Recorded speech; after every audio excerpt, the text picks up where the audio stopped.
इस क्रिसमस के दिन पर प्रभु आपको बहुत बहुत आशीष दे। संसार सेंटा क्लॉज का इंतजार करता है कि वो लेकर आएगा हमारे लिए तोहफे, लेकिन असली तोहफों को देने वाला, असली वरदानों को देने वाला यीशु मसीह है। हालेलुया। हम लोग वो सेंटा क्लॉज का टोपी लगाते हैं, लेकिन वो हम सेंटा को मानने के लिए उसको नहीं लगाते हैं, वो हम दुनिया को दिखाने के लिए, क्योंकि अन्य जाति लोग उसी से उनको लगता है कि क्रिसमस है करके, वो चीज को दुनिया को लगना चाहिए कि क्रिसमस मनाया जा रहा है करके, इसलिए हम उसको पहनते हैं। हम किसी सेंटा क्लॉज को मानते हैं करके नहीं। आप समझ रहे हैं? तो आप लोग कभी ऐसा घर में सेंटा क्लॉज का मूर्ति लगाकर, या किसी को मत बताइए कि बच्चे लोगों को सेंटा क्लॉज आएगा करके। यीशु मसीह आता है। हालेलुया। आशीष कौन लाता है? यीशु मसीह लाता है। ठीक है बच्चे लोग, सेंटा क्लॉज नहीं आता है। कौन आता है? यीशु मसीह आता है। हालेलुया। तो आइए हम लोग आज बहुत ही छोटा वचन हम लोग जल्दी से जल्दी देखेंगे, क्योंकि हम केक भी काटने जा रहे हैं। आइए हम लोग इस समय प्रभु के वचन में जाएंगे। यशायाह की किताब उसका 7 अध्याय हम लोग निकालेंगे। 14 वचन को हम लोग पढ़ेंगे।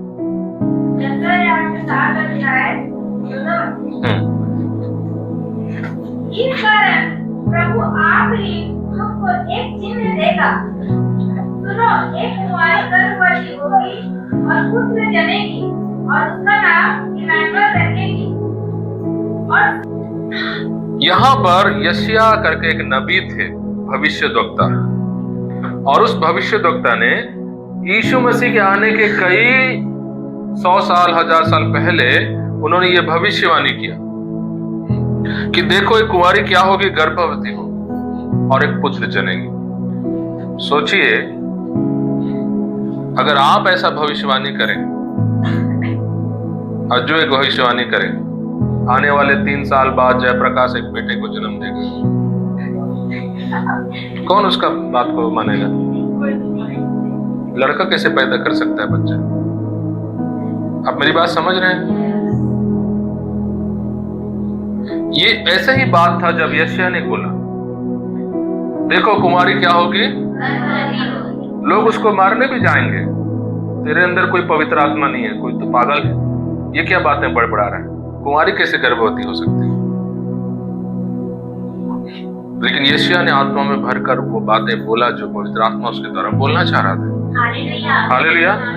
यीशु मसीह का जन्म, जैसे दुनिया में जितने भी महान पुरुष, महान लोग, विद्वान गुरु जितने भी आए, जो महात्मा लोग, उनके साथ उसका जन्म बराबर नहीं था, क्योंकि वो कोई महात्मा पुरुष, कोई गुरु नहीं था। ये सृष्टि को बनाने वाला, वो आने से पहले वो दुनिया को पहले से ही खबर दिया, मैं आ रहा हूं करके। हालेलुया। कौन सोच सकता है कि कुंवारी के द्वारा निकलेगा? अगर परमेश्वर माता पिता के संबंध से आता, हम उसको ईश्वर करके कभी नहीं बोल पाते। हम यीशु मसीह को कभी परमेश्वर करके नहीं मान पाते। आप लोग सुन रहे हैं? मैं आपको बहुत जरूरी बातें बता रहा हूं। आप अगर आज जो बातें बताई जा रही है, आप उसको अगर ध्यान से सुनेंगे, आप दुनिया को बता सकते हैं। जैसे अभी आजकल हम वीडियो में देख रहे हैं, विरोधी लोग चर्च में घुस जाते हैं और बोलते हैं तुम लोग जो बोल रहे हो क्या सही है, ये सब बहुत झूठ है, ऐसा है वैसा है। आप अगर ये बात को ध्यान से सुनेंगे, आपको समझ में आएगा कि यीशु मसीह कौन है। यीशु मसीह को हम क्यों परमेश्वर मानते हैं। वो सिर्फ एक गुरु बाबा नहीं, बल्कि उससे बढ़कर था।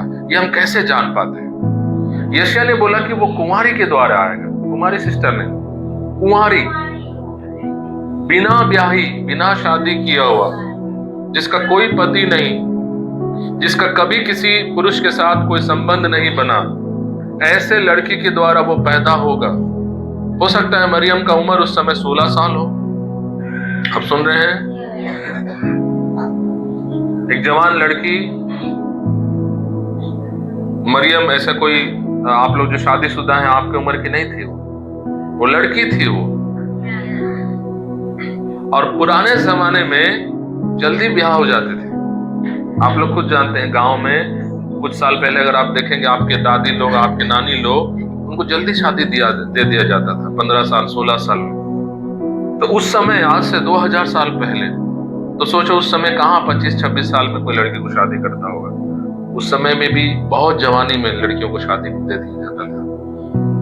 और मेरे अंदाजे से ऐसा लगता है, हो सकता है मरियम 15-16 साल की होगी या फिर 18 साल की होगी। ऐसी एक लड़की जिसको कोई नहीं बोल सकता कि इसके द्वारा संसार को बनाने वाला आने वाला है, सृष्टि को रचने वाला इसके द्वारा आने वाला है। ये बात पहले से भविष्यवाणी की गई। किस लिए भविष्यवाणी की गई? संसार को ये बात बताने के लिए कि ये चीज कुछ अपने से होने वाला चीज नहीं, ये स्वर्ग से एक योजना है पृथ्वी के लिए, मानव जाति के लिए। कुछ घट जाने के बाद वो घटना को परमेश्वर के साथ नहीं जोड़ा गया। आप मेरी बात को समझने का प्रयास कीजिए। कोई बच्चा पैदा हो गया, फिर उस चीज को ढिंडोरा नहीं पीटा गया कि देखो ये बच्चा नहीं, ये कोई अवतार है, परमेश्वर आया हम, ऐसा नहीं। परमेश्वर कई हजार साल पहले से वो बोला कि मैं आऊंगा इस तरीके से। और जितने लोग यहोवा को मानते थे, परमेश्वर को मानते थे, क्योंकि यहूदी लोग परमेश्वर यानी उनको अपने भाषा में उसको यहोवा कहते थे। आप यहाँ भगवान कहते हैं, उनकी भाषा में वो यहोवा कहते हैं, या फिर आदोनाई कहते हैं परमेश्वर को, यानी ईश्वर उसका मतलब। और वो लोग जितने भी ईश्वर को जो मानने वाले लोग होते थे, उन लोगों ने जब अपने नबियों से ये भविष्यवाणी को सुना, वो लोग इंतजार करने लगे, क्या इस समय में हमारे जनरेशन में आएगा परमेश्वर? वो जनरेशन पार हो गया, कोई नहीं आया। फिर बुजुर्गों ने अपने आने वाली पीढ़ी को बोला, नबियों ने बोला है परमेश्वर जन्म लेगा। फिर आने वाला पीढ़ी इंतजार करने लगा, हमारे में होगा। ऐसे कई 100,000 साल बीत गए। और जब बाइबल बोलता है जब समय पूरा हुआ, अब पढ़े हैं नए नियम में, जब समय पूरा हुआ तब परमेश्वर आया इस जगत में। परमेश्वर का एक समय रखा है, उसको पता है कब आना था। हालेलुया। और वही बात यशायाह के द्वारा परमेश्वर ने पहले से कहा कि वो जन्म देगी, वो लड़की, एक कुंवारी लड़की, और उस बच्चे का नाम क्या रखा जाएगा? इम्मानुएल रखा जाएगा। इम्मानुएल का मतलब क्या है? परमेश्वर हमारे साथ। उसका देखिए, जब बाइबल में कोई नाम दिया जाता है परमेश्वर या लोग, परमेश्वर के लोगों के द्वारा, नाम के पीछे एक मकसद होता है। यीशु का नाम इम्मानुएल इसलिए रखा गया क्योंकि उसके पीछे एक अर्थ छिपा है कि परमेश्वर मनुष्य के साथ आकर रहेगा। क्यों रहेगा करके वो नाम रखा गया? क्योंकि उससे पहले परमेश्वर मनुष्य के साथ नहीं रहता था। यीशु के बाद परमेश्वर रहेगा। आप सुन रहे हैं मैं क्या कह रहा हूं? यीशु के जन्म के पहले परमेश्वर मनुष्य के साथ नहीं रह सकता, लेकिन यीशु के बाद वो रहेगा। आज परमेश्वर हमारे साथ है। उसने कहा मैं तुम्हें अनाथ नहीं छोड़ रहा हूं, मैं अपनी आत्मा तुम्हें दूंगा। हालेलुया। आज पवित्र आत्मा हमारे अंदर रहता है, परमेश्वर हमारे साथ में है। बोलिए अपने पड़ोसी को, परमेश्वर हमारे साथ। आप गाली बको, आप झूठ बोलो, आप पीठ पीछे कुछ करो, आप लोगों से पैसा लूटो, जो भी करो, लेकिन परमेश्वर आपके साथ में है, क्योंकि आपने यीशु मसीह को अपने जीवन में बुलाया है। आप समझ गए? उसने बोला मैं तुम्हारा हाथ कभी नहीं छोड़ूंगा, जगत के अंत तक मैं सदा तुम्हारे साथ में हूं। इसलिए उसका नाम क्या रखा गया? इम्मानुएल रखा गया, हमारे साथ में रहने के लिए। अगर यीशु के बाद ये बात लागू हो रहा है कि परमेश्वर हमारे साथ रहेगा, इसके मतलब यीशु के पहले वो हमारे साथ नहीं था। इस पृथ्वी में कोई मनुष्य के साथ परमेश्वर नहीं था। ये बात आपको दुनिया को बताना है। यीशु के द्वारा परमेश्वर हमारे साथ रहता है, इसीलिए हमको यीशु के पास आना जरूरी है। बिना यीशु के परमेश्वर कभी मनुष्य के साथ नहीं हाथ मिला सकता। बोलेंगे क्यों नहीं मिला सकता? क्योंकि वो पवित्र और हम अपवित्र, वो ज्योति और हम अंधकार, वो जीवन और हम मृत्यु, ये दोनों का दोस्ती कभी नहीं हो सकता। ये दोस्ती कराने के लिए उस व्यक्ति को बीच में आना पड़ा। हालेलुया। क्या ये दो चीजों को आप ऐसे जोड़ सकते हैं? कैसे जोड़ेंगे? हाँ, अगर आप इसको ऐसे जोड़ेंगे और मैं अगर इसको छोड़ दूं तो क्या होगा?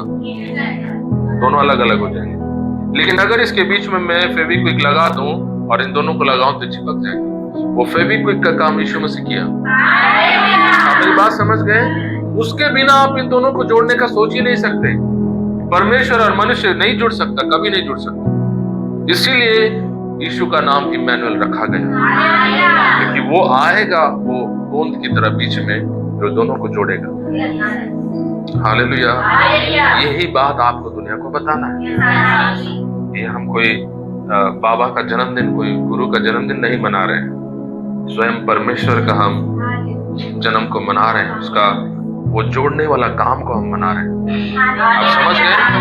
हम जब मना रहे हैं क्रिसमस, हम उस जोड़ने वाला उस काम को मना रहे हैं। आप समझ गए? इसलिए हम आनंदित हैं। ये जो असंभव था उसको वो बीच में गोंद बन करके चिपका के संभव किया।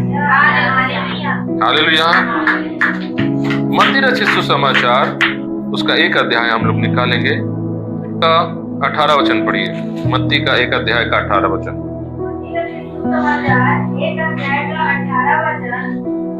यीशु मसीह का जन्म इस प्रकार से हुआ कि जब उसकी माता मरियम की मंगनी यूसुफ के साथ हो गई, तो उनके इकट्ठा होने से पहले ही वह पवित्र आत्मा की ओर से गर्भवती पाई गई। हालेलुया।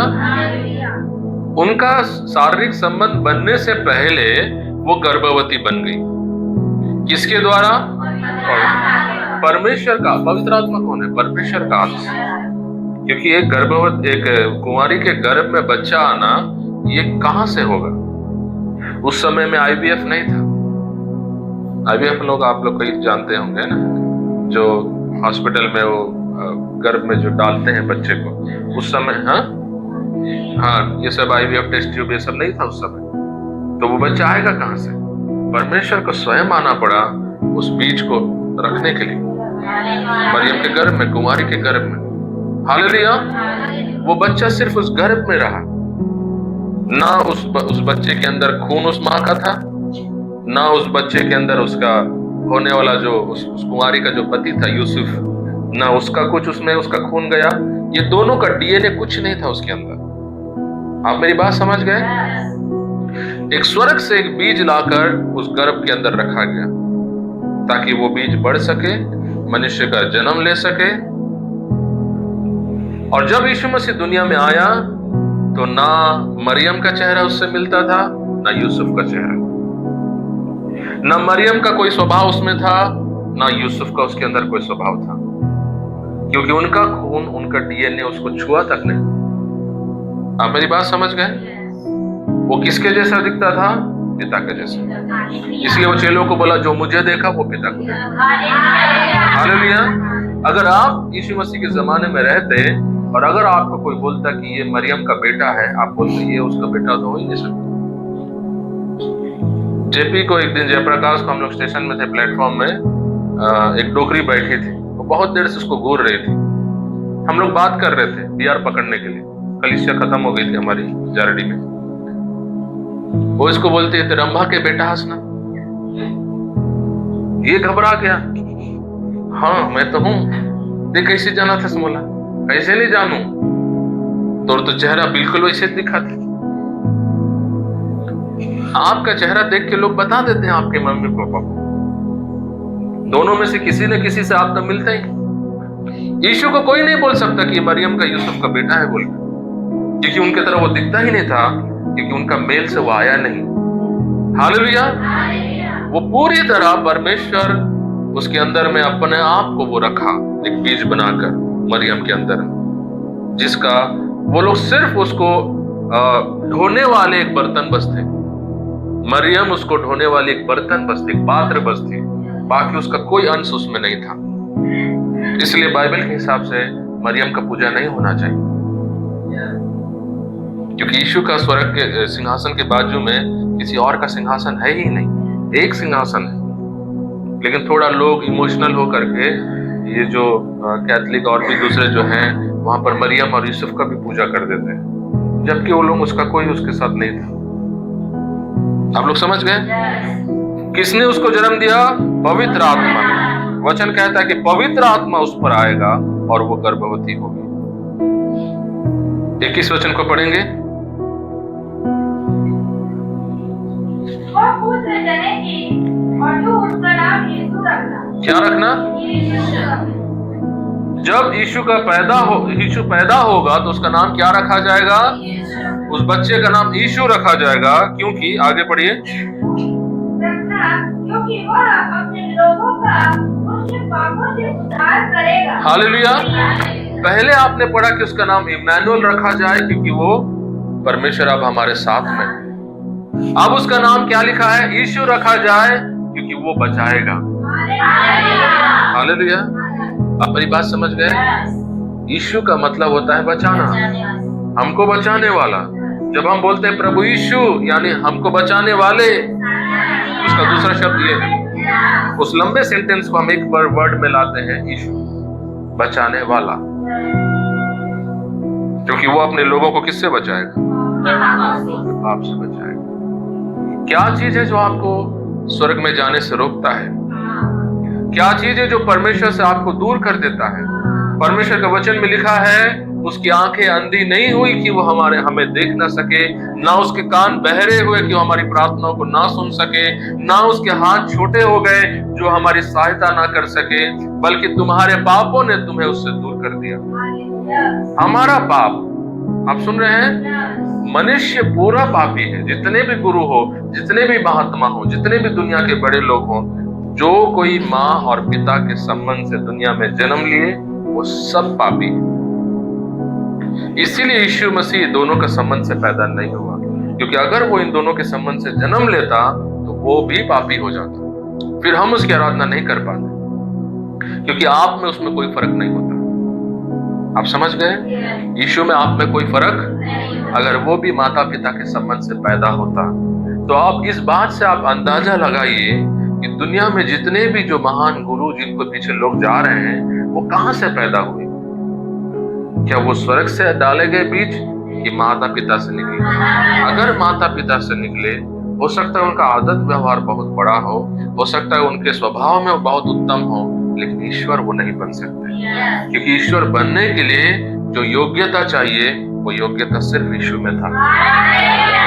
बिना माता पिता का संबंध, ये योग्यता को यदि कोई पूरा कर सकता है तो वो ईश्वर बन सकता है, वो ईश्वर कहला सकता है। और अगर आपने अपने माँ से पूछ लिया, पापा से पूछ लिया और दुनिया में आए, तो आप भी वो मिट्टी से निकला हुआ मिट्टी।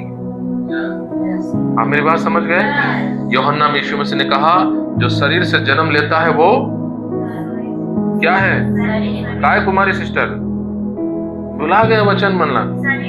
जो शरीर से जन्म लेता है क्या है? और जो आत्मा से जन्म लेता है?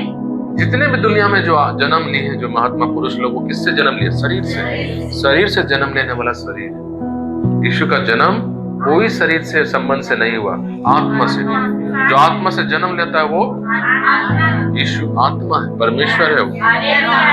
हालेलुया। हमारा शरीर मिट्टी से बनाया गया, पाप का देह से, पाप का शरीर से, मांस से हमारा शरीर बनाया गया। दाऊद कहता है, मुझे मेरी माँ ने पाप में जन्म दिया। हम सबको, हमारे माँ बाप से हम पाप में जन्म लिए, हम पाप को लेकर आए दुनिया में, पाप के स्वभाव के साथ हम बाहर निकले। यीशु का पाप का शरीर नहीं था, क्योंकि ना मरियम से मिला ना यूसुफ से मिला, उसको स्वर्ग से मिला होते ही। इसलिए यीशु कहता है एक जगह कि तूने मेरे लिए एक देह प्रस्तुत किया, एक देह तूने मेरे लिए बनाया। हमारा देह हमारे माँ बाप से मिला, यीशु का देह पिता से मिला उसको। हालेलुया। इसलिए बाइबल में उसे आदम कहा गया। यीशु मसीह को क्या कहा गया? क्यों उसको आदम कहा गया? क्योंकि जैसे आदम का कोई माँ बाप नहीं था, वैसे यीशु का भी कोई माँ बाप नहीं था। जिस तरह परमेश्वर ने आदम के लिए एक शरीर बनाया, उस तरह उसने यीशु के लिए भी एक शरीर बनाया। इसलिए उसको आदम के साथ जोड़ा गया। वो पहला आदम या आखिरी आदम? हालेलुया। क्योंकि वो क्या करेगा? अपने लोगों को उनके पापों से, का चीज से बचाएगा ये हमारा यीशु मसीह? का चीज से? अभी मैं वही बता रहा हूं, आप लोग नहीं सुन रहे हैं? उसका नाम क्या रखा जाएगा? आप लोग चाहे पढ़े लिखे ना हो, ये इतना मुश्किल बात नहीं है समझने के लिए, ये बहुत आसान बात है। आपको मैं इसलिए पूछता हूं क्योंकि अगर आप ये बात नहीं समझेंगे तो फिर आप अपने पड़ोसी को क्या बताएंगे? काबर चर्च जाता क्या बताएंगे? काबर यीशु ने माना था क्या बताएंगे? आपको पता होना चाहिए आप यीशु को क्यों मान रहे हैं, आप कलीसिया क्यों जा रहे हैं। क्या आप उनको यही बोलेंगे सर दर्द देते तो चल प्रार्थना करावो?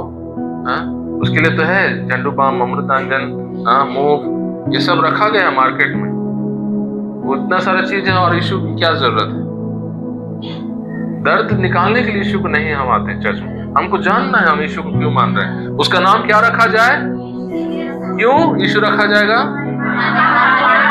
बोलिए मेरे पीछे, क्योंकि वो हमारे पापों से हमें बचाएगा। यीशु का मतलब क्या है? हमारे पापों से बचाने वाला। आप समझ गए? नहीं समझ में आगे से बाबा, समझ में आगे से यीशु के मतलब क्या है? पापों से बचाने वाला। क्यों परमेश्वर ने उसको ये बात वचन में कहा कि वो अपने लोगों को उनके पापों से बचाएगा? अगर दुनिया में, सुनिए ध्यान से, अगर दुनिया में पाप से छुटकारा पाने के लिए बहुत सारे यदि रास्ते हैं, उपाय हैं, जो कि दुनिया में लोग मानते भी हैं कि ऐसे करने से पाप मिट जाएगा, वैसे करने से पाप मिट जाएगा। अगर दुनिया में बहुत सारे रास्ते हैं जिनसे एक मनुष्य का पाप मिट सकता है, तो फिर क्यों यीशु परमेश्वर ने अपने पुत्र का नाम यीशु रखा? उनके पापों से वो बचाएगा। क्यों उसको भेजा? हमारे पापों से हमको बचाने के लिए।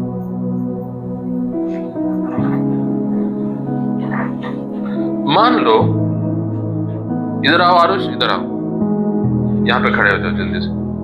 आरुष के पास ये फोन ऑलरेडी है, पकड़ो फोन को, इसे कान में लगाओ।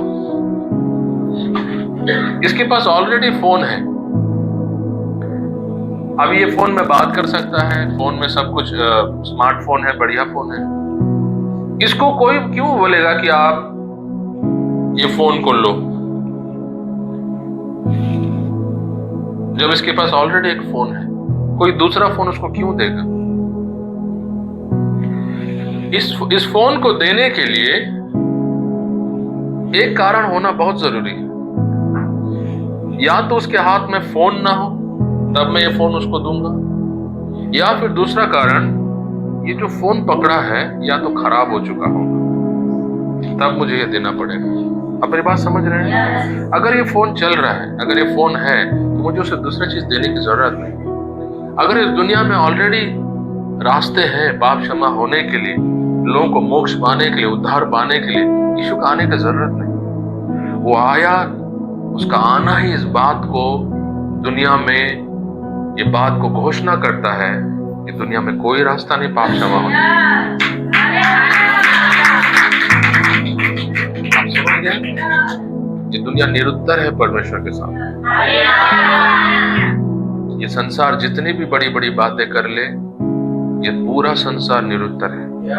अगर वो दुनिया को पूछ दिया ये बात कि अगर पाप क्षमा के लिए रास्ते हैं तो मेरा बेटा क्यों बलिदान हुआ क्रूस पर, क्या जवाब देगा उसको कोई? जान देना क्या वो चॉकलेट बांटना है? वो क्रूस का मृत्यु सहना, स्वर्ग का महिमा को छोड़ के आना, ये चॉकलेट बांटना चल रहा है? इतना बड़ा बलिदान जो स्वर्ग ने दिया, अपना इकलौता पुत्र को परमेश्वर दे दिया, क्योंकि उसने जगत से इतना प्रेम किया, वचन में लिखा है। इसका मतलब ये दुनिया में जो भी लोग पकड़ के जो घूम रहे हैं, ये असली नहीं है, ये खराब है। आप मेरी बात समझ गए? उनको आप ये असली देना है। आप मेरी बात समझ गए? क्या देना है दुनिया को? आपको यीशु को, आपको उनको देना है। आप लोगों को, जाओ बेटा बैठ जाओ, उनको ये मत बोलो कि आने से सर दर्द ठीक होगा, पांव दर्द ठीक होगा। उनको बोलो पाप क्षमा होगा। हालेलुया। दुनिया को ये बात आपको बताना है, यीशु को मानने से क्या होगा? वो आपको बोलेंगे अमन नहीं माना था, नहीं बात ला अमन ला पता है हमारे पाप ऐसने क्षमा हो जाए, वैसने क्षमा हो जाए। आप उनको एक ही बात बोलो, अगर इतना सारा रास्ता होता फिर उसको क्या जरूरत है? क्या वो मूर्ख है? क्या वो पागल है? ऑलरेडी आपके पास रास्ता होते उसको क्यों आना पड़ा दुनिया में? क्यों उसको इतना तकलीफ सहना पड़ा? क्यों उसको रोना पड़ा, हे पिता तूने मेरा हाथ क्यों त्याग दिया? क्यों उसको रात भर प्रार्थना करना पड़ा, हो सके तो प्याला मेरे से टल जाए? आपके जैसे बेवकूफ हैं? ये सवाल पूछो दुनिया को बोलो यीशु मसीह कौन है? पाप से उनको बचाने वाला। हालेलुया। दुनिया को बताओ, अपने पड़ोसियों को बताओ, अपने मित्रों को बताओ, लोगों को बताओ, स्वर्ग में और पृथ्वी में उस नाम के सिवा और किसी नाम में उद्धार नहीं। वचन सिर्फ उसी नाम में, उसी नाम में ही पाप क्षमा होगा। कोई भी नाम लो, पाप क्षमा नहीं हो सकता। आप जिस भी चीज को जो भी कर रहे हो वो आपका संतुष्टि है, लेकिन यही सच्चाई है। हालेलुया। सच्चाई ये है, वो आपका संतुष्टि हो सकता है, उसका कोई प्रमाण नहीं, ये प्रमाण है। Hallelujah, hallelujah.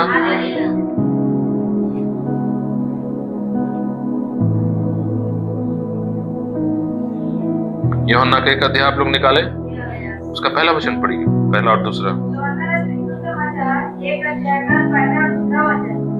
आदि में वचन था और वचन परमेश्वर के साथ था और वचन परमेश्वर था। यही आदि में परमेश्वर के साथ था। सब कुछ उसी के द्वारा उत्पन्न हुआ और जो कुछ उत्पन्न हुआ है उसमें से कोई भी वस्तु उसके बिना उत्पन्न नहीं हुई। हालेलुया। जो कुछ भी उत्पन्न हुआ सब कुछ उसी के द्वारा, किसके द्वारा? यीशु मसीह के द्वारा। वो वचन हमारे बीच में आया और उसी के द्वारा सब चीज उत्पन्न हुआ। 4 वचन को पढ़िए। उसमें जीवन था और वह जीवन मनुष्यों की ज्योति था। यूहन्ना यीशु बोल रहा है, किसमें? यीशु मसीह में जीवन था। और वो जीवन क्या था? जगत के लिए ज्योति था, संसार के लिए रास्ता दिखाने वाला वो व्यक्ति था। 5 वचन को। ज्योति अंधकार में चमकती है और अंधकार ने उसे ग्रहण ना किया। वो ज्योति संसार के बीच में आया, यीशु मसीह आया और वो चमका। वो दुनिया को बताया कि पवित्रता ही क्या है, वो दुनिया को बताया परमेश्वर का भय क्या है, परमेश्वर के साथ कैसे जीवन जीना है, कैसे उसके साथ चलना है, वो बताया दुनिया को। लेकिन दुनिया ने क्या किया? उसे ग्रहण नहीं किया। बोलिए अपने पड़ोसी को, दुनिया ने उसे ग्रहण नहीं किया, उसका बातों को ग्रहण नहीं किया। आप समझ रहे हैं? यीशु ने जो भी बातें दुनिया को बताया, लोगों ने उस चीज को स्वीकार नहीं किया। वो ज्योति चमका, लेकिन लोगों ने उसको स्वीकार नहीं किया। आज भी वो ज्योति आपके द्वारा संसार में चमकता है। जब भी आप लोगों को सुसमाचार सुनाते हैं, चमकता है, लेकिन फिर भी आपके परिवार के लोग, आज कई लोग हैं तो उसको ग्रहण नहीं कर रहे। ये संसार उसको ग्रहण, वो आपका सरदर्द नहीं है, उसके लिए आप टेंशन मत लो। कौन उसको ग्रहण कर रहा है नहीं कर रहा है, उसके लिए टेंशन मत लो। समझ गए सुनवानी सिस्टर? वो प्रभु आपको ठेका नहीं दिया है कि तू सबको मन को बदलना है। वो ब्रेन वॉश हम करते ही नहीं है, हमारे हाथ में ब्रेन वॉश करने का काम प्रभु नहीं रखा है। यानी जाति लोग हम पर इल्जाम लगाते, लोग ब्रेन वॉश कर रहे नहीं। उस समय ही वो कोई ब्रेन वॉश नहीं कर पाए। यूहन्ना बोलता उसको ग्रहण नहीं किया लोगों ने। हमारा काम है वो ज्योति को चमकने देना। कलीसिया का काम क्या है? यीशु आया संसार के बीच में चमकने के लिए। ग्रहण करना नहीं करना वो मनुष्य के ऊपर है। कलीसिया में आज वचन जब प्रचार होता है, वचन एक ज्योति की तरह चमकता है। कलीसिया का हर व्यक्ति उसको ग्रहण नहीं करता है। कुछ लोग उस ग्रहण करके घर में जाके उनका जीवन बदलावट होता है, और कुछ लोग उन वचनों को सुनकर घर में जाके उड़ा देते हैं। संडे क्या बोला गया कुछ याद नहीं रहता है, उनका जीवन वैसे ही चलता रहता है। अन्य जातियों का जीवन हम जैसा देखते हैं, कलीसिया में भी ऐसे ही जीवन हमको दिखते हैं। बस स्टिकर लगा हुआ है। अन्य जातियों के ऊपर ईसाई करके स्टिकर नहीं लगा है, आपके ऊपर स्टिकर लगा हुआ है। बस यही फर्क है। अगर वो स्टिकर हटा दिया जाए, आप में और अन्य जातियों में कोई फर्क नहीं दिखता। आपको मेरी बात समझ में आई? कई मसीहियों का जीवन ऐसा है, वो वचन सुनेंगे लेकिन वो ज्योति उनको ग्रहण नहीं करते। वो ज्योति चमकता है लेकिन उसको डर के साथ स्वीकार नहीं करते। मेरे को बनाने वाला ये बात बोला, जिसके सामने मुझे एक दिन खटगरे में खड़ा होना पड़ेगा, एक दिन ट्रेन में जब हम लोग आ रहे थे, झारड़ी जा रहे थे, आर्यन दूसरे ट्रेन में चढ़ गया, एक्सप्रेस ट्रेन में। वो ट्रेन खरसिया में रुकता नहीं, उसको लगा खरसिया में ट्रेन रुकेगा करके, तो हम लोग खरसिया में उतर के दूसरा ट्रेन पकड़ के झारड़ी जाएंगे करके हम लोग चले गए। खरसिया में हम लोग सब खड़े थे, एक ट्रेन गुजरा, उसमें ये खड़ा है गेट के पास। सब लोग देखते रह गए, ये कहाँ, ये ट्रेन में जा रहा है, खरसिया में रुकेगा नहीं। फिर क्या किया, वो चलती ट्रेन से कूद गया है। ये देख लिया, हाँ सब यहीं पे खड़े हैं हमारे कलीसिया के, बोलकर खरसिया में कूद गया वो ट्रेन से। वहां पर एक हवलदार खड़ा है प्लेटफॉर्म में, वो देख दिया इसको कूदते हुए, गया इसको पूछा, ट्रेन से तो क्या किया? उतरा हूं बोलता है। उतरा है कि कूदा है पूछ रहा है। फिर इसका हालत खराब, फिर वो चमकाया इसको, ये बोल रहे हैं मेरे परिवार वहां पे दिखा रहा है, हम लोग को दिखा रहे इसलिए मैं कूद गया हूं बोल के। तो उसका हालत खराब हो रहा है। खराब हो रहा था कि नहीं हो रहा था? सोचो, जब एक पुलिस आपको पकड़े, आपको लगता है कि आपको क्या करेगा, आपको तो डंडा लगा देगा, केस बना के अंदर डाल देगा। एक छोटा व्यक्ति, एक छोटा अधिकारी आपको पकड़ता है, और जब न्याय का कटघरे के पास आप खड़े होंगे, उससे डरावना, उससे बड़ा कोई खटगरा नहीं है। यहाँ पर ऐसा, दुनिया में बड़े से बड़े गुनाह होते हैं, पैसा फेंक कर लोग आजाद हो जाते हैं, वकीलों को खरीद लिया जाता है, मजिस्ट्रेट्स को खरीद लिया जाता है दुनिया में। वहां आप कुछ भी नहीं कर सकते, कोई रास्ता नहीं है वहां पर। तो जो आपको बेंच में बैठकर आपका जो दंड लिखेगा, वो आपको दया भी करना चाहता है, ताकि उस दिन वो आपके खिलाफ में कलम ना चलाए। आप मेरी बात समझ गए? अन्य जाति लोग, उस चीज से उनको कोई लेना देना नहीं, लेकिन कलीसिया ऐसा नहीं होना चाहिए। कलीसिया जब बाइबल से वचन जब सुनता है, चाहे पास्टर के द्वारा हो या घर में, आपको उस बात को गंभीरता से लेना है। ये कोई मैगजीन को मैं पढ़ रहा हूँ, कोई किताब पढ़ रहा हूँ करके नहीं है। ये सृष्टि को बनाने वाला, जो उस दिन कलम से लिखेगा आपके खिलाफ, वो आपसे बात कर रहा है। स्कूल में बच्चे लोग जब एग्जाम पास में आता है, वो लोग टीचर के पास जाते हैं, क्या करने के लिए? इंपॉर्टेंट जरूरी क्वेश्चंस आप लोग कभी लिए हैं स्कूल में? क्या क्या आ सकता है एग्जाम में? बच्चे नहीं लिया तुम लोग? आर्यन, दुर्गेश लोग नहीं लेते हो? हाँ, कौन कौन से क्वेश्चंस आएंगे हमको बता दीजिए। और टीचर जो है 10 तो क्वेश्चन देगी जिसमें से 5 आएंगे एग्जाम में, या 20 तो देगी जिसमें से 15 आएंगे। और वो क्वेश्चन जब हमको मिल जाता है, हम क्या करते हैं? अब तो हम पास हो ही जाएंगे, हमको मिल गया सही क्वेश्चन। आप समझ गए? तो वो जो मेहरबानी जो टीचर करती है आप पर, वही प्रभु अपना वचन को रखने के द्वारा हमारे बीच में हम पर वो मेहरबानी कर रहा है। हालेलुया। ताकि उस दिन हम फेल ना हो, इसलिए उसने हमारे सामने वचन को रखा। जैसा स्कूल में आपको जब सवाल मिलता है आप आनंद मनाते हैं, वैसे जब वचन आप पढ़ते हैं खुशी मनाओ। कलम चलने से पहले आपके खिलाफ में प्रभु ने आपको बचने का रास्ता बता दिया। ये बहुत आसान है, इसमें कोई तकलीफ नहीं है। इसमें कहीं आपको जीभ में भाला घुसाने के लिए नहीं लिखा है। यहाँ पे कहीं गाल के आर पार बड़ा सा स्टील का पाइप घुसाने के लिए नहीं लिखा है। अपनी बात समझ रहे हैं? बच्चे लोग सुनो, मैं तुमसे बात कर रहा हूं। बाइबल में कहीं पर भी नंगे पांव आग के कोयले में चलने के लिए नहीं लिखा गया। अगर परमेश्वर ऐसे बातें आपको लिखता, आप लोग कर सकते हैं? दुर्गेश, गणेश, कर पाते क्या? क्या लिखा है इसमें?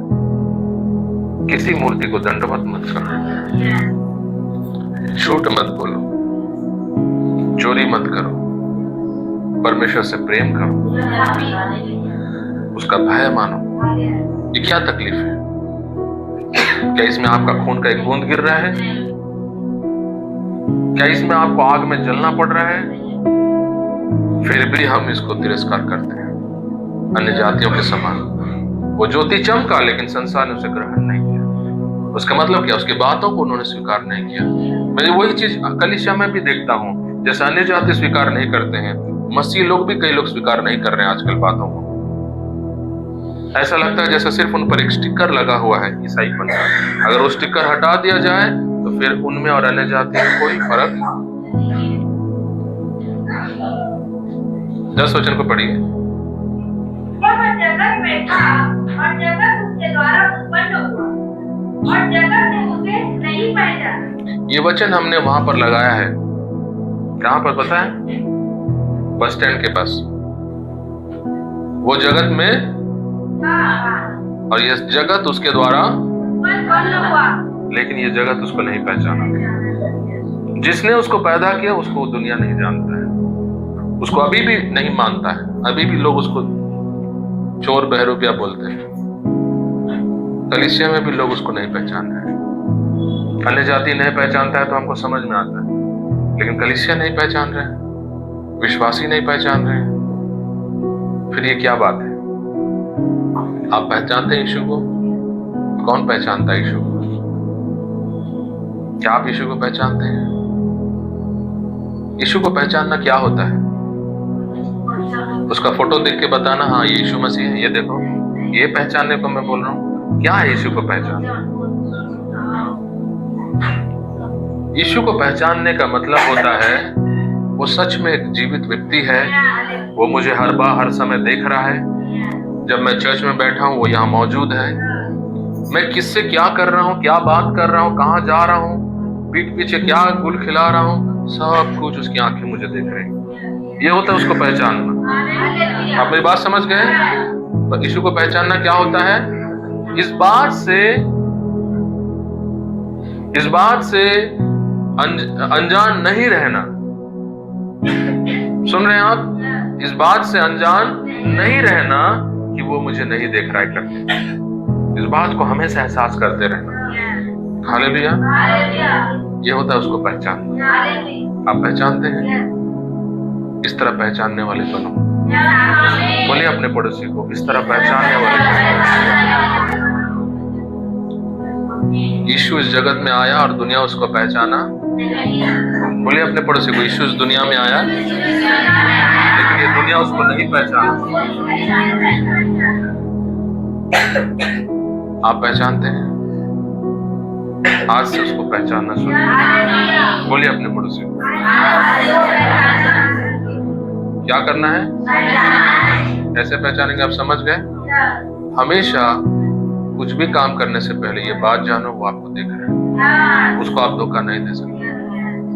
वो कलम पकड़ा है आपके खिलाफ में लिखने के लिए, और वो नहीं चाहता आपके खिलाफ में लिखने के लिए, इसलिए वो आज आपसे बात करता है ताकि आप मन फिरा लो और वो लिखना बंद कर दो। हालेलुया। वो हमसे कितना प्रेम करता है सोचो। 14 वचन को पढ़िए। और वचन से धारी हुआ और अनुग्रह और सच्चाई से परिपूर्ण होकर हमारे बीच में डेरा किया कि हमने उसकी ऐसी महिमा देखी जैसी पिता के इकलौते की महिमा। हालेलुया। वो वचन हमारे बीच में क्या हुआ? शरीर का रूप लेकर आया और हमारे बीच में डेरा किया, यानी रहने लगा। आप स्वामी विवेकानंद के लिए नहीं बोल सकते। दुनिया में जितने भी गुरु बाबा लोग आए, किसी के लिए नहीं बोल सकते कि ईश्वर आकर हमारे बीच में रहने लगा, क्योंकि हर कोई जब मरा उसका कब्र बन गया, उसका नहीं बन पाया। हालेलुया। वो जीवित है करके, वो परमेश्वर है करके, इस बात से हम समझते हैं कि उसको ना पुरुष और स्त्री का मिलन का जरूरत पड़ा और ना ही उसको कोई मार के दफन कर पाए। आप समझ गए? इसीलिए वो परमेश्वर है। मृत्यु उस पर राज नहीं कर पाया। उसका कब्र खाली है। इजराइल में आप जाओगे वहां लिखा है, वो यहाँ नहीं है। ये एक तो हवा वाली बात नहीं है। ये बात को फैलाया है कि नहीं गया, हवा वाली बात नहीं है। वो उठकर 40 दिन रहा पृथ्वी पर। वो रोज मिलते रहा लोगों से, 1 से नहीं, 2 से नहीं, 500 से ज्यादा लोग उसको देखे अपने आंखों से। आपको कितना सबूत चाहिए? कोई व्यक्ति ईश्वर है करके बताने के लिए आपको कितना सबूत चाहिए? पूछिए अपने पड़ोसी को, एक सबूत चाहिए आपको कि 2 सबूत चाहिए कि 3 सबूत चाहिए? 500 से ज्यादा सबूत आपके पास है और आप फिर भी डाउट कर रहे हैं। आपको ये जरूर खराब होगा। कोई व्यक्ति को अगर 2-3 सबूत मिल जाए, जाना 10 भाई नहीं, मैं तो घर वाला देखे रहा हूँ, वो दिन ना माखोर खातरी से बीड़ी पीतरी से दुकान कर नहीं भैया, मोर आदमी कभी नशा नहीं करे। आप कोई भाई को ला दोगे, वो आके बोल देगा महू देखे होला, फिर भी वो यकीन नहीं करेगी। 2 लोग आके बोल देंगे महू देखे हूं, 3 लोग बोल देंगे, 4 लोग बोल देंगे। जब 10 लोग बोलेंगे तो वो क्या हो सकता है, इतने लोग बोल रहे हैं। जब 100 लोग बोल देंगे तो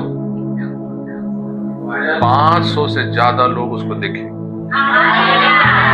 सब बोले वो उठा मरकर। हालेलुया।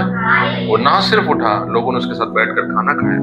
एक मरा हुआ व्यक्ति उठकर बैठकर उनके साथ खाना खा रहा है, उनको शिक्षाएं दे रहा है, और वो उसके सामने उठा लिया गया आसमानों पर। इसलिए चेले बोले हम मरेंगे लेकिन इसको नहीं छोड़ेंगे। हम कहानी को नहीं मान रहे हैं, हम किताब को पढ़ के नहीं चल रहे हैं, हमने देखा उसको। यूहन्ना कहता जिसको हमने छुआ, जिसको हमारी आंखों ने देखा, वो जीवन का वचन। हालेलुया। सब लोगों ने उसको देखा, बस नबियों ने उसे नहीं देख पाया। बस उनके बारे में उन्होंने भविष्यवाणियां की कि वो जन्म लेगा कुंवारी के द्वारा। हालेलुया। ये कोई धर्म नहीं, ये हकीकत है। हम सच्चाई में आज कदम रख रहे हैं, सच्चाई में चल रहे हैं। यशायाह की किताब 61 अध्याय निकालिए जल्दी से, ये आखिरी वचन में पढ़ के बंद करेंगे। यशायाह की किताब 61 अध्याय, 61 अध्याय का 1 और 2 वचन को पढ़ेंगे। प्रभु यहोवा का आत्मा मुझ पर है, क्योंकि यहोवा ने सुसमाचार सुनाने के लिए मेरा अभिषेक किया, और मुझे इसलिए भेजा कि मैं इन खेदित मन के लोगों को शांति दूं, कि बंदियों के लिए स्वतंत्रता का और कैदियों के लिए छुटकारे का प्रचार करूं, कि यहोवा के प्रसन्न रहने के वर्ष का और हमारे परमेश्वर के पर्दा लेने के दिन का प्रचार करूं, कि सब विलाप करने वालों को शांति दूं। हालेलुया। आपको पता है जो अभी 1 और 2 वचन आपने पढ़ा, ये क्या लिखा है? ये प्रभु यीशु का इस दुनिया में जन्म लेने का कारण लिखा है। ये 1 और 2 वचन क्या लिखा है? उसका जन्म लेने का कारण यहाँ लिखा है। क्या है वो कारण? सबसे पहले लिखा है यीशु मसीह क्यों पैदा हुआ। लिखा है वो गरीबों को, दरिद्रों को क्या करने के लिए? सुसमाचार सुनाने के लिए। सुसमाचार क्या है? परमेश्वर आपको वापस लेना चाहता है। जो शत्रुता जो मनुष्य का और परमेश्वर का हो गया था, यीशु आकर बोला अब पिता आपसे नाराज नहीं है, वो आपको वापस लेना चाहता है।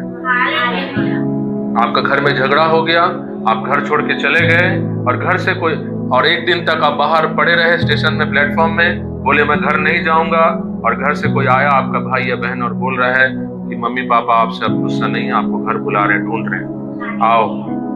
आप समझ गए? वो सुसमाचार है हमारे लिए कि स्वर्ग मानव जाति को लेना चाहता है। वो बात को वो लेकर आया हमारे बीच में, वो पैदा हुआ। हालेलुया। और क्या लिखा है गरीबों के बाद? पहला वचन में टूटे हुए मन के लोगों को शांति देने के लिए यीशु मसीह क्यों पैदा हुआ? आपको पता है ये जो खेदित मन होता है ये पाप के कारण आता है, ये शत्रु के काम के कारण आता है। ये संसार में आज किसी के पास मन में आनंद नहीं है, सबका मन टूटा हुआ है। पैसा, सब कुछ, संपत्ति होते हुए भी उनके अंदर में दुख भरा हुआ है। यीशु मसीह आया उस दुख को दूर करने के लिए। हालेलुया। मैं एक बात आपको बताना चाहता हूँ, बहुत ध्यान से सुनिए। आपके परिवार में, आपके जीवन में जो भी प्रकार का टेंशन हो, जो भी प्रकार का दुख हो, तनाव हो, फिर से मैं बोल रहा हूं, जो भी प्रकार का दबाव आपके दिमाग पर हो, जो भी प्रकार का दुख आपके अंदर हो, एक बात जानिए, आपके परिस्थिति के चलते वो दुख आप पर नहीं है। आप सुन रहे हैं?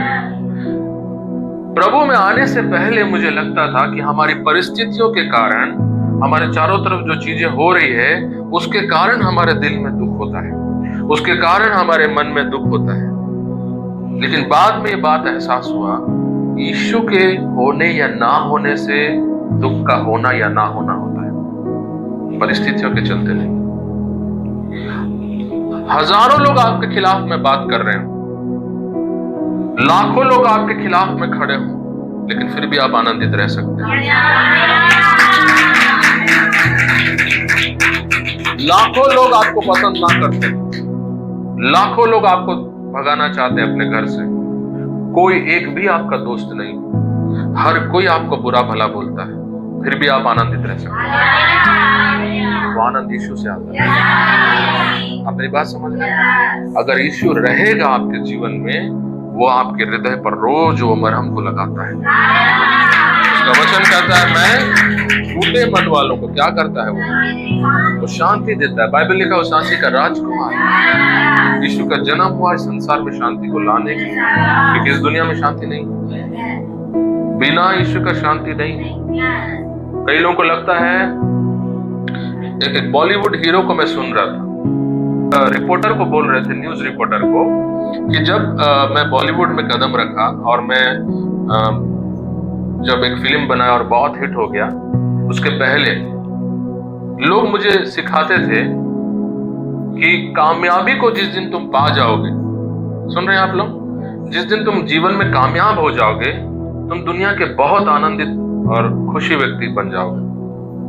और वो बोला कि जब मैं बॉलीवुड में आया, मेरी पहली पिक्चर बहुत हिट हो गई, मैं बहुत पैसा कमाया, मेरा सब जगह देश से बाहर भी मेरा नाम विख्यात हो गया। और फिर मुझे याद आया ये बात जो मेरे बड़े बुजुर्गों ने मुझे कहा कि जब तुम सफल हो जाओगे, तुम बहुत आनंदित हो जाओगे। वो बोला कि मैं इतना प्रसिद्ध होने के बावजूद मैं वैसे ही व्यक्ति था जैसे पहले था। मुझे लगा कि मेरे अंदर कुछ बदलावट आएगा, लेकिन कुछ बदलावट नहीं आया। और फिर मैं सोचने लगा कि कामयाबी आने से जो आनंद आता है वो कहाँ है। और जितने भी मैं जीवन में कामयाब होते गया, मैं कुछ ऐसा बदलावट नहीं देखा कि ये पैसा आने से मुझे आनंद मिल गया, ये कामयाबी आने से वो आनंद मिल गया। नहीं, वो पल भर के लिए रहता है। आप एक नया कपड़ा पहने, बस वो जब तक उसका आयरन खराब नहीं हो तब तक वो आनंद रहता है, उसके बाद वो चला जाता है आनंद, वो रहता नहीं है। कोई आनंद आपके ऊपर, कोई वस्तु, कोई पैसा से आया वो रहता नहीं है। आप देख लो आंखें उठाकर संसार। इसीलिए यीशु को जन्म लेना पड़ा, आपको सच्चा आनंद देने के लिए, सच्ची शांति देने के लिए। हालेलुया। इसने कहा, मैं वो शांति दूंगा जो दुनिया नहीं दे सकता। वो आनंद यीशु डालता है, कोई वस्तु से नहीं आता है, वो यीशु से आता है। हालेलुया। आप समझ गए यीशु क्यों पैदा हुआ?